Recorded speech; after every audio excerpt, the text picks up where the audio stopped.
चंदौली के चकिया कोतवाली क्षेत्र स्थित जोगिया कला गांव में हुई युवक की निर्मम हत्या का पुलिस ने 36 घंटे के भीतर खुलासा कर दिया है।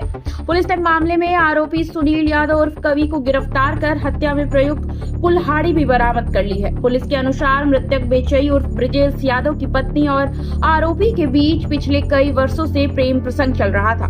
इस बात को लेकर गांव में चर्चा होने लगी थी और पत्नी के मायके चले जाने के बाद मृतक ने आरोपी को सार्वजनिक रूप से बदनाम करना शुरू कर दिया, जिससे नाराज होकर आरोपी ने हत्या की साजिश रची थी। पुलिस जांच में सामने आया कि आरोपी ने वारदात से पहले एक धारदार कुल्हाड़ी खरीदी और 5 जून की रात घर के बाहर चरपाई पर सो रहे ब्रजेश यादव की गर्दन पर कई बार वार कर दी।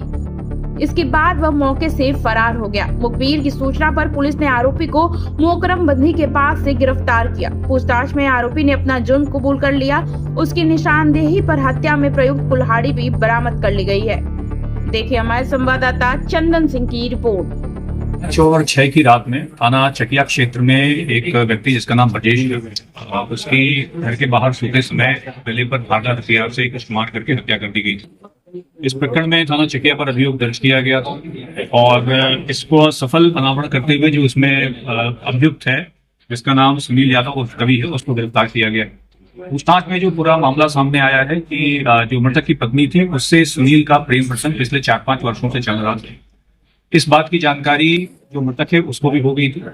पति पत्नी विवाद के बाद पत्नी लगभग 1-1.5 हफ्ते पहले ससुराल से मायके चली गई थी और उसके जाने के बाद जो मृतक था वो लगातार सुनील को इस बात के लिए उससे झगड़ा या ताना इस तरीके की चीजें करता रहता था, जिससे पूरे गांव में भी ये बात सभी को मालूम चल रही थी कि इनका प्रेम प्रसंग। साथ ही साथ जो अभियुक्त सुनील है ये प्रधानी का चुनाव भी लड़ने का इच्छुक था, जिससे इसको ऐसा लगा कि मेरी बदनामी हो रही है और मुझे परेशान किया जा रहा है। इस बात से क्षुब्ध होकर के इसने ब्रजेश को मारने की योजना बनाई और इसके लिए कुल्हाड़ी का जो हेड होता है वो जाकर के खरीद के लाया और 5/6 की रात में इसने वहां पर आकर के जब ब्रजेश सोया हुआ था उसके गले पर वार किया और उसकी हत्या कर दी। इसका न्यायालय में पेश करके इसका रिमांड ले लिया गया है। जो इलेक्ट्रॉनिक एविडेंसेज हैं जिनमें मृतक की पत्नी और इस सभी की बातचीत है उनको भी निकलवाया गया, जिसके आधार पर तथ्य पुष्ट हो रहे हैं। अन्य भी साक्ष्य की कार्रवाई प्रस्तुत है।